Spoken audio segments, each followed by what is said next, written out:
आज सुबह सुबह मैं जॉगिंग करने के लिए निकला था क्योंकि इन दिनों मेरा वेट कुछ ज्यादा ही बढ़ गया था और वापस शेप में आना भी जरूरी था, इसलिए मेहनत तो करनी पड़ेगी। लेकिन थोड़ी देर बाद मैं रनिंग करते करते पहुंच जाता हूँ एक बर्गर की शॉप के सामने और ये शॉप देखते ही मेरे पेट में तो चूहे कूदने लग गए थे। मुझे याद है जब मैं न्यूयॉर्क पहली बार आया था तब मैंने एक बर्गर खाया था, उसके बाद तो सिर्फ दाल चावल से ही काम चलाना पड़ रहा है। इसीलिए मैंने सोचा कि चलो यार आज थोड़ा सा एक बर्गर खा ही लेते हैं। तो फटाफट अब मैं बर्गर की शॉप में एंटर कर जाता हूँ और अंदर जाने के बाद मैं वहाँ का मेन्यू चेक कर रहा था। इस शॉप के मेन्यू में इतने सारे आइटम्स थे कि मेरे तो होश ही उड़ गए। Cheese burger, double burger, ultimate burger, Baahubali burger, ये सब देख के तो मुंह में पानी आ रहा था। लेकिन मैं काफी कंफ्यूज भी था कि इनमें से खाऊं तो खाऊं क्या। अब यही बर्गर चुनने की कश्मकश में मैं लगा हुआ था, तब इतने में मुझे लगा कि मेरे पीछे कोई आके खड़ा हो गया है और इससे पहले कि मैं कुछ समझ पाता अचानक से मेरे सर पे आके एक बेसबॉल बैट लगती है और मैं बेहोश हो जाता हूँ।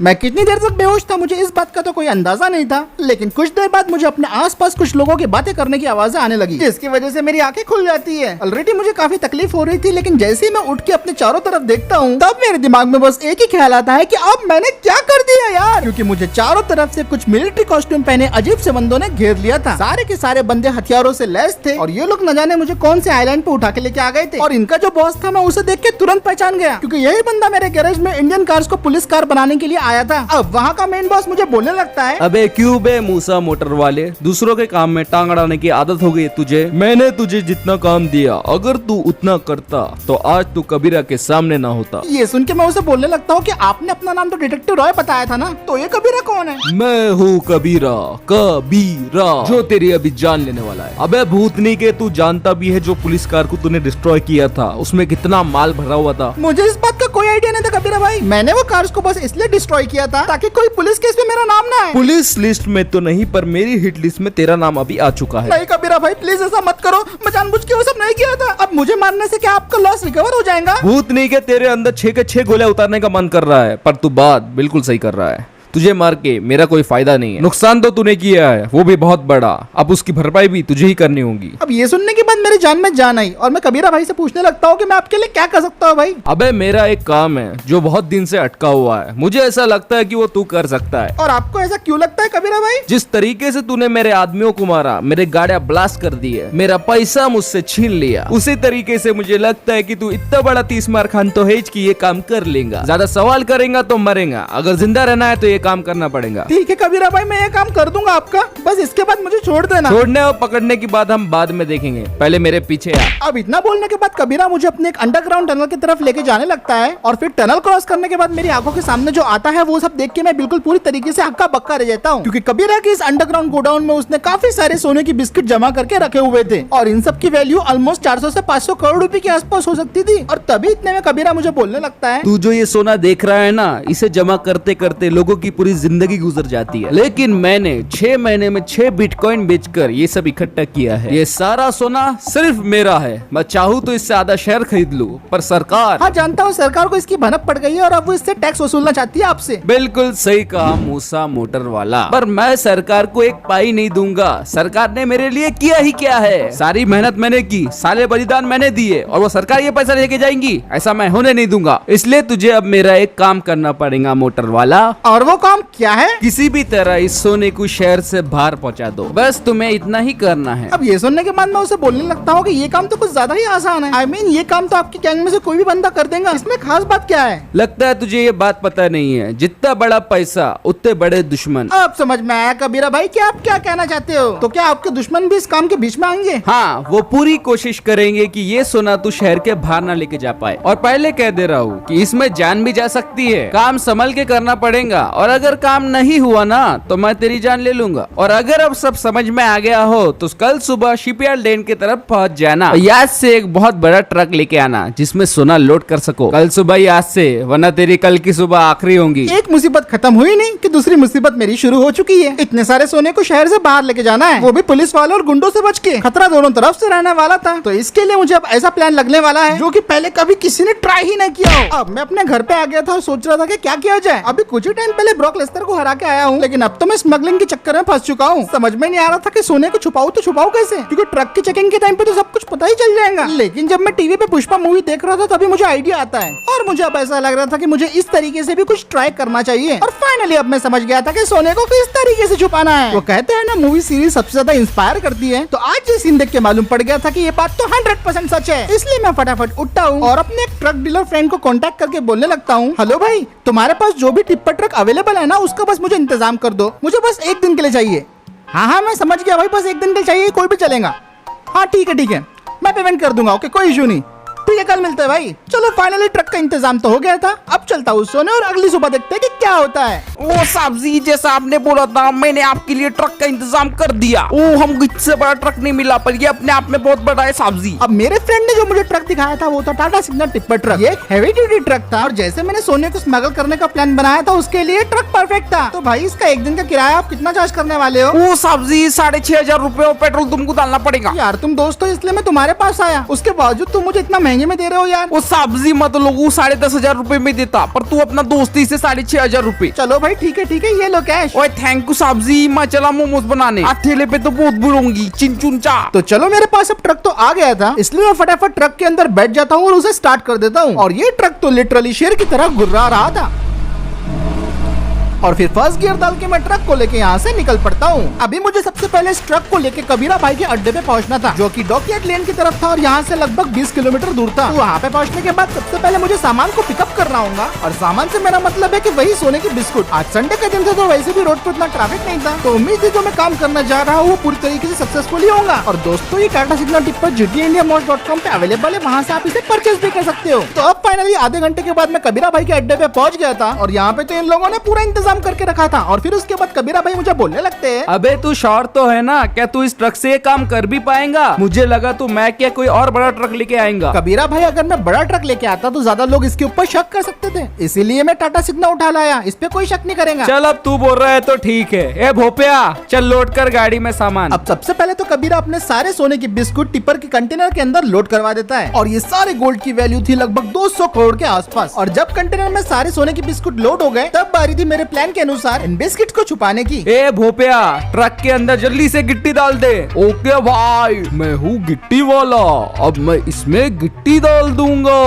डिंग डिंग। अब जेसीबी के जरिए कबीरा भाई पूरे ट्रक के अंदर मिट्टी भरवा देते हैं, जिसकी वजह से ये ट्रक बिल्कुल एक मामूली इंडस्ट्रियल ट्रक लग रहा था, और मुझे नहीं लगता कि इसके ऊपर अब कोई शक भी करेगा। तो कबीरा भाई कैसा रहा मेरा आइडिया, है ना एकदम धासु? मेरे को तेरा आइडिया धासु जब लगेगा जब तू मेरा काम कर देगा, समझा बच्चे? हाथी के दांत दिखाने के अलग होते हैं, पर खाने के नहीं होते बाबू। वो अब ट्रक के अंदर सोना और मिट्टी लोड हो चुकी थी और काम को अंजाम देने का वक्त आ गया था। तो कबीरा भाई मुझसे बोलने लगते हैं, देख रे बाबू, जो मैंने तेरे को लोकेशन भेजी है उसी पे जाना, और गलती से पुलिस के हाथों पकड़ा गया तो तू कौन और मैं कौन। ठीक है कबीरा भाई, मैं समझ गया। और ये बोलने के बाद मैं अपने मिशन के लिए निकल पड़ता हूँ। पता नहीं आगे मेरे साथ क्या होगा, लेकिन एक बात तो तय थी कि अगर ये मिशन में कंप्लीट नहीं कर पाया तो मैं अपनी जान से हाथ धो बैठूंगा। तो इसीलिए मैं अपने ट्रक को स्टार्ट करता हूँ और उसको लेके मैं कबीरा भाई के माल धक्के से निकल पड़ता हूँ। अबे ओ, अगर पुलिस पकड़े तो मेरा नाम मत बताना, वरना जान से मार दूंगा। वो गया बॉस, चिल्लाओ मत। The mission is on right now. मैं सिग्नल को लेके पूरी रफ्तार से निकल पड़ा था। मेरे दिमाग में सिर्फ दो ही बातें चल रही थी, एक मुझे पुलिस से बच के रहना था, और दूसरा किसी भी हालत में इस मिशन को मुझे कंप्लीट करना ही था। टोटल 165 किलोमीटर का ये सफर होने वाला था, जिसमें मुझे नॉन स्टॉप ट्रक चलाना था। पहले तो देखते ही देखते मैंने मेन सिटी को आराम से क्रॉस कर लिया, क्योंकि मुझे मालूम था यहाँ पे कोई दिक्कत नहीं आने वाली थी। मैं बिल्कुल एक नॉर्मल ट्रक ड्राइवर के जैसा चला रहा था, ताकि किसी को मुझ पे शक ना हो। लेकिन ये बात तो सिर्फ मैं ही जानता था कि मैं कितना सारा सोना लेके चल रहा हूँ। सिटी को पार करने के बाद मैं हाईवे पे आ गया था, और यहाँ पे आते ही मैंने अपने 150 किलोमीटर पर आवर की स्पीड को टच कर लिया। दूर दूर तक पुलिस का कोई नामो निशान नहीं था, और ना ही बिन फालतू के पुलिस चेक पोस्ट लगे हुए थे। और देखते ही देखते मैंने लगभग 30 किलोमीटर क्रॉस भी कर लिया। लेकिन जब मेन हाईवे खत्म हुआ और मैं नेशनल हाईवे की तरफ जा रहा था, तभी रास्ते में मुझे थोड़ा सा ट्रैफिक मिल गया, जिसकी वजह से लगभग मेरे 2 घंटे वेस्ट हो गए। धीरे धीरे करके ट्रैफिक भी क्लियर हो गया, और फाइनली मैंने इस ट्रक से लगभग 50 किलोमीटर को कंप्लीट कर लिया था। और अब मैं ब्रुकलिन ब्रिज को क्रॉस करके न्यूयॉर्क के बाहर की तरफ जा रहा था। अब जिस तरीके से मेरे पहले ये 50 किलोमीटर गुजरे, अगर पूरी ट्रिप भी मेरी उसी तरीके से गुजर गई तो मेरा ये मिशन बहुत आसानी से कंप्लीट हो जाएगा। लेकिन वो कहते हैं ना कि काम पूरा होने से पहले खुशी नहीं मनानी चाहिए, क्योंकि ब्रुकलिन ब्रिज क्रॉस करते ही मुझे मेरे सामने एक पुलिस चेक पोस्ट दिखाई दिया, और वहाँ पे एक पुलिस वाला मुझे हाथ दिखा रहा था। अब तो मैं गया।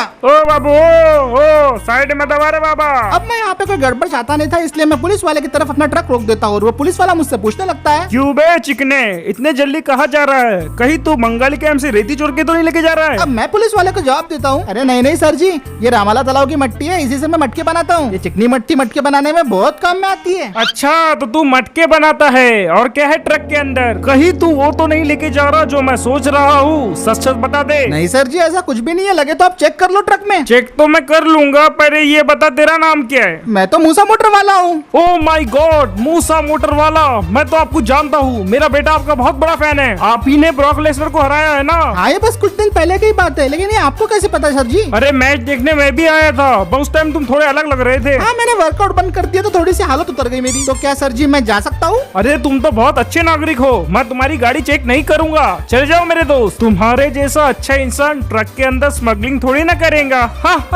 मुझे माफ करना दोस्त, तुम्हें रुकाने के लिए। थैंक यू सर जी, मैं चलता हूँ। अब मैं वापस ट्रक के अंदर बैठ के उसे स्टार्ट करके वहाँ से निकल पड़ता हूँ, लेकिन यार मुझे बुरा काफी लग रहा था, क्योंकि वो पुलिस वाला मुझ पर कितना भरोसा कर रहा था। सच में यार मुझे गलत काम करने छोड़ने पड़ेंगे। मैं कोई बुरा इंसान नहीं हूँ, लेकिन बार बार ये हालत मुझे बुरा बना देते। अब ऐसे ही ड्राइव करते करते फाइनली मैंने नेशनल हाईवे को भी क्रॉस कर लिया था और मैं अब टोल नाके पे पहुंच गया था। शुक्र तो इस बात का था कि यहाँ पे बिल्कुल भी भीड़ नहीं थी, और उसको क्रॉस करने के बाद फाइनली मैंने पूरे 100 किलोमीटर को क्रॉस कर लिया था और 65 किलोमीटर अब बचे थे। अब तो मेरा मिशन लगभग कंप्लीट समझो। लेकिन जब मुझे ऐसा लग रहा था कि ये मिशन तो काफी आसानी से निकल गया, तभी मुझे एहसास हुआ कि कोई मेरा पीछा कर रहा है। अचानक से ब्लैक स्कॉर्पियो मेरे पीछे आके जोर जोर से हॉर्न मारने लगी। मुझे लगा होगा कोई छपरी ड्राइवर, इसलिए मैंने साइड दे दी, लेकिन ये छपरी तो लूटने आया था, लूटने। अचानक से उस स्कॉर्पियो मेरे ट्रक को टक्कर मारने लगी। मुझे मालूम था ऐसा कुछ होगा, तो मैंने उसका इतना कुछ लोड नहीं लिया, क्योंकि स्कॉर्पियो के मुकाबले मेरा ट्रक कुछ ज्यादा ही हेवी था और मेरे ट्रक को डिसबैलेंस करना इस चुल्लू भर स्कॉर्पियो की बात नहीं थी। पहले तो स्कॉर्पियो वाले ने मुझे बहुत सारी टक्करें मारने की कोशिश की, जिसके चक्कर में यही बेचारा खुद डिसबैलेंस होते जा रहा था। और जब इसे लगा कि सिर्फ इसके टक्कर मारने से काम नहीं बन रहा है, तो फिर इसने अपने पूरे बदमाशों की टोली बुला ली। अब मेरा भी अंडरग्राउंड होने का वक्त आ गया था और अब टोटल 4 गाड़ियां मिलकर मेरा पीछा कर रही थी। पहले तो इन लोगों ने मेरे ट्रक के ऊपर गोलियां चलाना शुरू कर दी और गोलियों से बचने के लिए मैंने अचानक से अपने ट्रक को घुमा लिया और इन सभी लोगों को चकमा देते हुए और सामने एक सीवी को ठोक के मैं वहाँ से निकल पड़ा। ये लोग कौन थे और किसके लिए काम करते थे ये तो मैं जानता नहीं था, लेकिन ये सब कुछ लूटने आए थे। अचानक से मेरे सामने एक स्कॉर्पियो आ गई और मैंने बिना ब्रेक मारे उसे ठोक दिया। इन लोगों ने बड़ी चालाकी से मुझे इस तरीके से घेर लिया था और इससे पहले कि मैं ये ट्रक पे चढ़ने की कोशिश करते मैं ट्रक को मोड़ के वहाँ से निकल पड़ता हूँ। मुझे पता था मेरे साथ ऐसा कुछ होने वाला है, लेकिन इस बात का अंदाजा नहीं था कि पुलिस वालों की जगह चोर लोग मेरे पीछे लग जाएंगे। अब गोली चलाने से इनका काम तो बन नहीं रहा था, इसीलिए फॉर्च्यूनर मेरे ट्रक के पास आई और ट्रक को दबाना शुरू कर दिया। और क्योंकि ये फॉर्च्यूनर थी तो ट्रक पे थोड़ा बहुत इम्पैक्ट महसूस होने लगा और फिर देखते ही देखते इन लोगों ने ट्रक को घेरना शुरू कर दिया। Left right front back in लोगों ने चारों तरफ से मुझे घेर लिया था और ये लोग बस किसी भी तरह ट्रक का एक्सीडेंट करवाना चाहते थे और जान की परवाह तो इन्हें बिल्कुल भी नहीं थी। अल्टोरस वाला बंदर ट्रक के सामने आकर अपनी गाड़ी का एक्सीडेंट करवा बैठा, लेकिन फिर भी वो नहीं रुका। मेरे पास अब 2 रास्ते थे, या तो ट्रक छोड़ के भाग जाऊं या तो इन बदमाशों का सामना करूं। और जैसा कि आप सभी मुझे जानते हैं, मैंने दूसरा रास्ता चुना हूं, जो कि है इन बदमाशों को सबक सिखाना। फिलहाल 10 किलोमीटर तक रास्ता एकदम सीधा था। इसी को देखते हुए मैं ट्रक के ऊपर चढ़ गया था और मैंने सोच लिया था कि इन सबको ठिकाने लगाने का वक्त अब आ गया है। जो गन मावेश ने मुझे सेफ्टी के लिए दी थी वो मैं अपने जेब से निकालता हूँ और इन सब लोगों के ऊपर एम करना शुरू कर देता हूँ। और अब तो इन सब लोगों की शामत आने वाली थी। सबसे पहले तो मैंने इनकी सही पोजीशन पे आने का इंतजार किया और जैसे ही मुझे पहला मौका मिला मैंने अंधाधुंध फायरिंग शुरू कर दी। सबसे पहली गोली लगी जाके फॉर्च्यूनर को और वो पूरी तरीके से ढेर हो गई और अब इस खेल में मुझे मजा आने लग गया था। अब ये देखने के बाद वो लोग पैनिक कर गए थे और मेरी गोलियों से बचने की कोशिश कर रहे थे, जिसमें वो बिल्कुल पूरी तरीके से नाकाम हो रहे थे। एक्सयूवी का भी दीवाला निकल गया था और अब मेरा फोकस था अल्टोरास वाले बंदे पे। ये बंदा थोड़ा यूनिक था क्योंकि मेरे सारे बुलेट्स को डॉज कर रहा था। अपन का सोना दे दे भाई। लेकिन मेरे निशाने से बचना उतना ही मुश्किल है जितना रेगिस्तान में पानी मिलना और इसी के साथ अल्टोरास भी बंटा थार हो गई और अब फाइनली सिर्फ स्कॉर्पियो बच गई थी। और सही मौका देख के इसके भी टायर पे मैंने अपनी गोली चला दी, जिसकी वजह से इसका भी एक बहुत ही दर्दनाक एक्सीडेंट हो गया और देख के तो लग रहा नहीं था कि भाई कोई भी बचा होगा। Finally I did it. इन लोगों को लगता है कि भाई मैं इतना भयानक सोना अगर लेके जा रहा हूँ तो बस ऐसे ही निकल गया हूँ, लेकिन शायद ये लोग जानते नहीं थे कि ऐसी चेसेस में मैं काफी बार हिस्सा दे चुका हूँ। तो इसीलिए मैं फिर से अपने ट्रक में बैठ के वहाँ से निकल पड़ता हूँ। 130 किलोमीटर कंप्लीट हो चुके थे और अब पारी थी शहर से पूरी तरीके से बाहर निकलने की। फाइनली पूरे 4 घंटे ड्राइविंग करने के बाद मैं पहुंच गया था लिबर्टी आइलैंड पे और ये न्यूयॉर्क के एकदम किनारे की जगह है। मेरे लिए ये सफर काफी थकाने वाला था क्योंकि मैं लिटरली शहर के एक कोने से दूसरे कोने पे आ गया था और फाइनली अब मैं उस लोकेशन पे पहुंच गया था जहाँ पे मुझे कबीरा भाई ने बोला था। जमन जट्टी काफी पॉपुलर जगह थी ये न्यूयॉर्क। अरे बाप रे, ये तो आ गया। यकीन नहीं आ रहा था कि मैंने इस मिशन को इतना आसानी से कंप्लीट कर लिया। लेकिन जो भी हो, मैं जिंदा रहूंगा। फिर इसके बाद मैं ट्रक से उतरता हूँ और कबीरा भाई के बंदे के पास जाके खड़ा हो जाता हूँ और वो मुझे बोलने लगते हैं, तुमने तो वाकई कमाल कर दिया बच्चे। इससे पहले भी हमने बहुत ड्राइवर्स देखे हैं, पर तुम्हारे जैसा कोई भी नहीं है। चाहे तो तुम हमारे लिए काम कर सकते हो, अगर तुम्हारी मर्जी हो तो। ये सुनने के बाद मैं उन्हें बोलने लगता हूँ कि सर जी मैंने अपना काम कर दिया है, अभी फिलहाल तो मेरी यही मर्जी है कि बस मैं अपना ट्रक लेके यहाँ से जा सकूँ। ओके ओके सोल्जर्स, ट्रक में से सारा सामान निकाल दो और इसे उसके बाद जाने देना, और मेक श्योर कि सारे सोने की क्वांटिटी उतनी ही हो जितनी कबीरा ने भेजा हो। चलो ये सुन के मैं बहुत ज्यादा खुश हो गया था। मेरा मिशन सक्सेसफुल हो गया था, पुलिस की नजर में भी नहीं आया और मैंने गुंडों को ठिकाने भी लगा दिया। तो बस फिर दोस्तों आज का वीडियो यहीं पे खत्म करते हैं। उम्मीद है आज का ये वीडियो आपको बहुत ज्यादा पसंद आया होगा। अगर आपको ये वीडियो पसंद आया है तो इस वीडियो पे लाइक कर दो, शेयर कर दो। चैनल को पहली बार देख रहे हो दोस्तों तो सब्सक्राइब करना बिल्कुल भी मत भूलना, और ऐसे ही और वीडियो देखने के लिए मैं मिलता हूँ आपसे अगले वीडियो में।